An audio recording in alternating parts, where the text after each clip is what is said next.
Eu nunca imaginei que seria capaz de contar essa história. Tem feridas que a gente acha que não vai conseguir abrir nunca.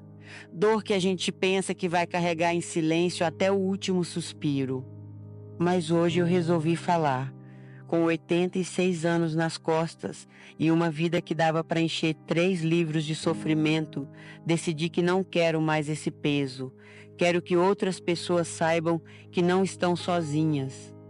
Porque o que eu vivi dentro das paredes da minha própria casa por quase 40 anos foi um tipo de inferno que muita gente conhece, mas poucos têm coragem de contar. E se você está assistindo isso agora, talvez seja porque precisa ouvir o que tenho para dizer. Meu nome é Gertrudes, mas todo mundo sempre me chamou de Dona G. Nasci em 1937, numa cidadezinha do interior de Minas, que hoje nem existe mais no mapa. Foi engolida por uma represa nos anos 60. Igual muita coisa da minha vida, que também foi engolida pelo tempo e pelo sofrimento. Era uma família simples. Meu pai trabalhava na roça. Minha mãe cuidava dos 5 filhos. Eu era a do meio, sempre a que tentava agradar todo mundo, sempre a que ficava quietinha no canto. Cresci vendo meu pai bater na minha mãe. Era assim que as coisas funcionavam naquela época.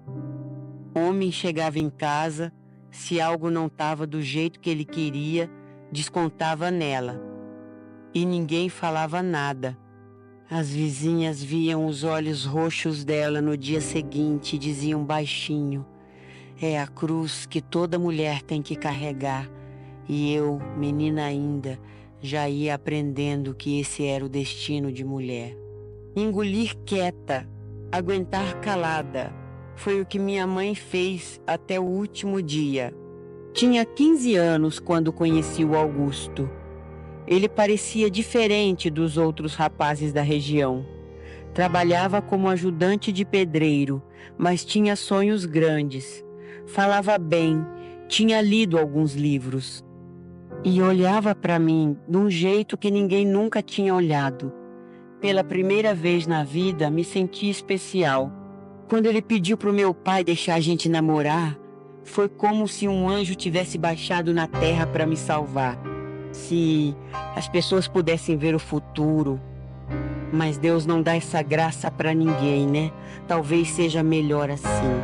Nos casamos quando eu tinha 17 anos.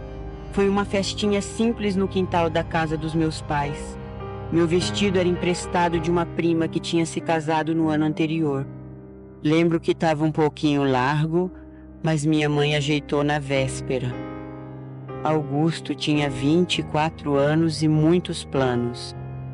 A gente ia se mudar para a capital, ele ia conseguir um emprego melhor, a gente ia ter uma vida boa, diferente dos nossos pais. Os primeiros meses foram como um sonho. Vivíamos num quartinho alugado, bem pequeno, mas era nosso cantinho. Augusto tinha conseguido trabalho numa construtora grande e eu cuidava da casa. À noite, a gente sentava na calçada e ficava conversando sobre o futuro, sobre os filhos que a gente queria ter. Foi quando perdi o primeiro bebê que as coisas começaram a mudar. Estava com 3 meses de gravidez. Acordei sangrando muito. Augusto me levou para o hospital, mas não deu tempo. Quando o médico disse que eu tinha perdido o neném, vi algo mudar nos olhos dele. Era como se uma sombra tivesse passado por ali. Voltamos para casa em silêncio. Eu desolada, chorando baixinho. Ele distante. Foi Deus que não quis, disse minha vizinha, tentando consolar. E eu, coitada, ainda concordei. Naquela noite, Augusto chegou bêbado em casa pela primeira vez. O cheiro de cachaça invadiu nosso quartinho antes mesmo dele abrir a porta. Quando tentei ajudar ele a deitar, recebi o primeiro tapa, forte no rosto, que me fez cair sentada na cama. Fiquei paralisada, sem entender o que tinha acontecido. Nem para segurar um filho no ventre você serve, ele disse. antes de desabar na cama e dormir. No dia seguinte, ele chorou, pediu perdão de joelhos, disse que tinha ficado transtornado com a perda do nosso filho, que nunca mais ia fazer aquilo. E eu acreditei. Acreditei porque queria acreditar, porque precisava acreditar que aquilo tinha sido só um momento ruim, que o homem que eu amava não era igual ao meu pai. Mas foi só o começo da minha cruz. A bebida virou companheira fiel do Augusto. No começo era só nos fins de semana, depois passou a ser dia sim, dia não. Por fim, era todo santo dia. Ele saía de manhã para o trabalho sóbrio, voltava de noite cheirando a pinga e com o diabo no corpo. As surras foram ficando piores. Primeiro era só tapa, depois veio o soco, o pontapé, o cinto. Eu tentava me esconder, tentava adivinhar o humor dele quando ouvia os passos na escada. Aprendi a saber se ele estava mais ou menos bêbado só pelo jeito de virar a chave na fechadura. Rezava todo dia pedindo para engravidar de novo. Achava que um filho podia mudar ele, podia trazer de volta o homem que eu conheci. Deus atendeu minha prece, mas não do jeito que eu esperava. Engravidei do meu Joaquim quando já estava casada há 5 anos. A barriga crescendo foi o período mais feliz daqueles tempos difíceis. Augusto até diminuiu a bebida. Chegava em casa, passava a mão na minha barriga, conversava com o neném. Pensei que finalmente as coisas iam melhorar. Meu filho nasceu numa tarde quente de janeiro. Parto difícil, quase fui dessa para melhor. Quando o médico colocou aquele toquinho de gente no meu peito, senti que agora eu tinha um motivo para aguentar qualquer coisa mesmo. Nos primeiros meses, Augusto parecia encantado com o menino. Chegava do trabalho e ia direto para o berço. Ficava olhando, dizendo que o filho ia ser homem de verdade, não um fracassado igual o pai. Mas o encanto durou pouco. Logo, Joaquim começou a chorar de noite, como qualquer criança, e o choro foi minando a paciência do pai. Cala a boca desse moleque, mulher. Ele gritava, e eu, desesperada, tentava fazer o bebê parar de chorar. Mas quanto mais nervosa eu ficava, mais o menino chorava. Uma noite, Augusto chegou mais bêbado que o normal. Joaquim estava com cólica, chorava sem parar havia horas. Tentei de tudo, chá de erva doce, compressa morna na barriguinha, andar com ele no colo. Nada adiantava. Foi quando ouvi a porta bater com força. Que inferno é esse? Augusto berrou. Tentei explicar que o menino estava doente, que não tinha como fazer parar. Ele veio na minha direção e arrancou o bebê dos meus braços. Naquele momento, senti um terror que nunca tinha sentido antes. Não, pelo amor de Deus, implorei.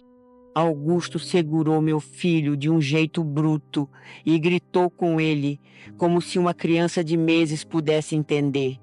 Quando viu que o choro só aumentou, jogou o menino de volta nos meus braços com raiva. Graças a Deus consegui segurar ele antes que caísse. Foi aí que algo mudou dentro de mim. Senti uma força que não sabia que tinha. Naquele momento jurei para mim mesma: ele pode fazer o que quiser comigo, mas no meu filho não encosta mais. Os anos foram passando e o Joaquim foi crescendo. Era um menino esperto, inteligente.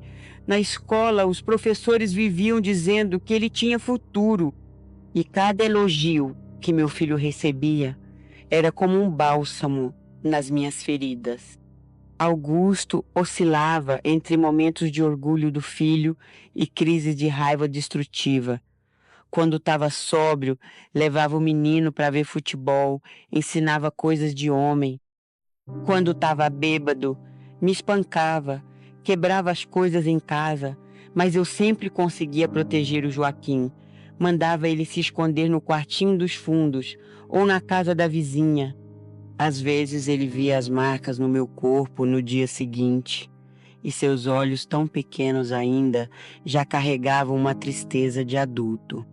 Por que a gente não vai embora, mãe? Ele me perguntou um dia, devia ter uns 8 anos: "Para onde, meu filho? Não tenho dinheiro, não tenho estudo, não tenho família que possa nos acolher." A verdade doía, mas era a realidade de tantas mulheres como eu, presas não só pela violência, mas pela dependência, pelo medo, pela falta de opções.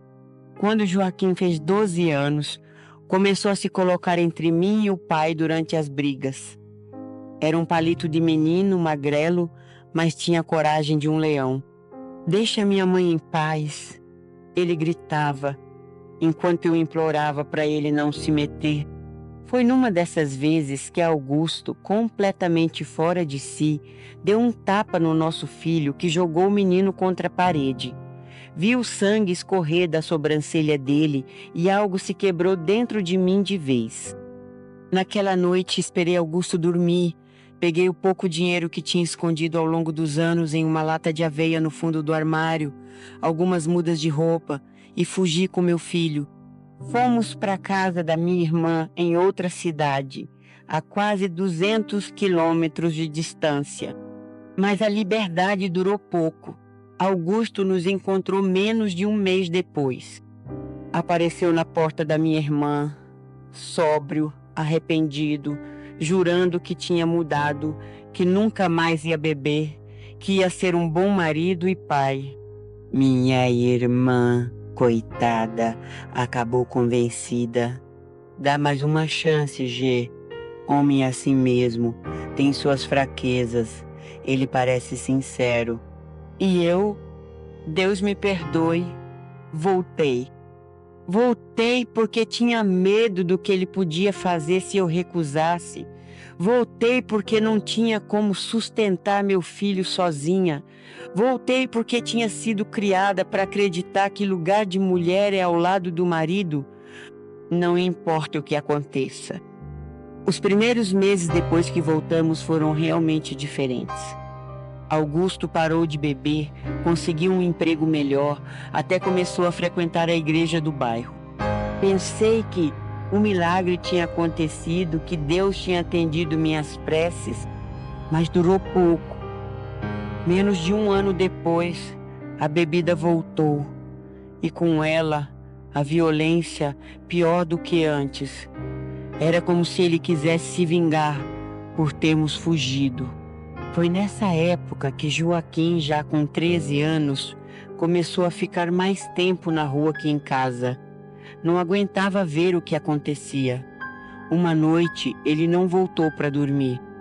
Fiquei desesperada. Rodei o bairro inteiro procurando. Quando voltei para casa, Augusto nem tinha notado a ausência do filho. Joaquim apareceu 2 dias depois. Tinha dormido na casa de um amigo da escola. "Não aguento mais, mãe. Ou a gente sai dessa casa, ou eu vou embora sozinho." Foi aí que percebi que estava perdendo meu filho. A violência que eu aceitava para mim estava destruindo ele também. Mas o que eu podia fazer? Para onde ir? A resposta veio de um jeito inesperado. Uma vizinha nova, Dona Cida, começou a perceber os hematomas, os olhos inchados, minhas desculpas esfarrapadas de que tinha caído da escada ou batido no armário. Um dia, ela me chamou na casa dela enquanto Augusto estava no trabalho. "Tem um pessoal que pode te ajudar, Gertrudes", ela disse. "Um lugar onde mulheres como você podem ficar até conseguir se estabelecer de novo. É uma ONG que ajuda vítimas de violência doméstica." Nunca tinha ouvido falar que existia esse tipo de ajuda. Por um momento senti uma fagulha de esperança, mas logo veio o medo. Ele vai me achar de novo e dessa vez vai me matar. Eles têm advogados, conseguem medida protetiva e é longe daqui, em outra cidade. Ele não vai te encontrar, insistiu Dona Cida. Fiquei com o papel com o endereço e telefone da tal ONG guardado dentro da Bíblia por semanas. Toda noite, quando Augusto dormia, eu abria, olhava aqueles números, imaginava como seria a vida longe daquele inferno. mas faltava coragem. Até que chegou o momento em que não tive escolha. Augusto perdeu o emprego e passou a beber o dia inteiro. A violência se tornou quase diária. Joaquim, já com 14 anos, uma noite tentou me defender e levou uma surra tão grande que achei que o pai ia matar ele. No hospital, enquanto esperava meu filho ser atendido, um médico percebeu a situação e chamou a assistente social. Foi ela quem me deu o empurrão final. Senhora, na próxima vez pode ser tarde demais. Se não for por você, faça isso pelo seu filho. Liguei para a ONG naquele mesmo dia, do telefone do hospital. 3 dias depois, enquanto Augusto dormia bêbado no sofá, eu e Joaquim saímos de casa apenas com a roupa do corpo e uma sacola pequena com documentos. Um carro nos esperava na esquina. Foi assim que começamos nossa verdadeira libertação. Nos primeiros meses no abrigo era difícil acreditar que aquilo era real. Ter um teto, comida, segurança e principalmente respeito. Ninguém ali me julgava por ter aguentado tanto tempo, porque todas as mulheres sabiam exatamente como era. Algumas tinham histórias ainda piores que a minha. Augusto tentou nos encontrar, claro. Foi na casa de todos os parentes, ameaçou, fez escândalo. Mas graças à medida protetiva e ao fato de estarmos em outra cidade, ele nunca conseguiu. Os advogados da ONG me ajudaram com o divórcio, que ele se recusou a assinar, mas foi decretado mesmo assim. Consegui um trabalho como faxineira em casas de família. Não era muito, mas dava para alugar um quartinho e colocar comida na mesa. Joaquim voltou a estudar e se dedicava como nunca. Parecia que quanto mais longe ficávamos daquela vida antiga, mais ele florescia. Não vou dizer que foi fácil. Tinha noites que eu acordava suando frio, achando que tinha ouvido a voz de Augusto, o barulho dele virando a chave na porta. Demorei anos para parar de me assustar quando alguém levantava a voz ou fazia um movimento brusco perto de mim. São cicatrizes que a gente carrega, mesmo quando os hematomas já desapareceram. Mas a vida foi seguindo. Joaquim terminou os estudos, conseguiu uma bolsa numa faculdade. Foi o dia mais feliz da minha vida ver meu filho de beca recebendo o diploma. Pensei, valeu a pena. Todo o sofrimento valeu a pena por esse momento. Ele se formou, conseguiu um bom emprego, se casou com uma moça maravilhosa que me trata como se fosse mãe dela também. Tenho 2 netos lindos que cresceram sem nunca terem visto o que eu e o pai deles vimos. São crianças felizes, seguras. Quando olho para eles, penso que a corrente foi quebrada. O ciclo de violência que passou de geração em geração na minha família finalmente chegou ao fim. Quanto ao Augusto, soube por conhecidos que ele morreu há uns 15 anos, sozinho, num quarto de pensão. A bebida destruiu o fígado dele. Não senti alegria quando soube, mas também não senti tristeza. Foi como receber notícias de um estranho. Hoje, com 86 anos, olho para trás e penso em quantas mulheres ainda estão presas no mesmo inferno que eu vivi. Quantas acham que não tem saída, que merecem aquele sofrimento que é sua cruz para carregar. Por isso resolvi contar minha história, para dizer que existe vida depois do inferno, que nunca é tarde demais para recomeçar, que a gente é mais forte do que pensa. Se você está passando por isso ou conhece alguém que está, saiba que hoje existem muito mais recursos do que na minha época. Tem a Lei Maria da Penha, tem delegacias da mulher, tem abrigos, tem ONGs. Tem gente disposta a ajudar. Não precisa passar 25 anos sofrendo como eu passei. Não precisa esperar até quase perder um filho para tomar coragem. Eu sei que é difícil. Sei que o medo paralisa. Sei que às vezes parece que não tem saída, mas tem. Acredite em mim, tem. Se minha história tocou seu coração, compartilhe com alguém que possa precisar ouvir isso. Deixe seu like, se inscreva no canal e ative o sininho para não perder outros relatos como esse. E se você puder, deixe um comentário contando de onde está assistindo. Quero saber quem são as pessoas que estão ouvindo a história dessa velhinha aqui. E lembre-se sempre, nenhuma mulher merece viver com medo dentro da própria casa. Nenhuma criança merece crescer vendo a mãe ser agredida. A violência nunca é culpa da vítima. E sempre, sempre existe um caminho para a liberdade. Obrigada por ouvir esta velha senhora. Que Deus abençoe cada um de vocês.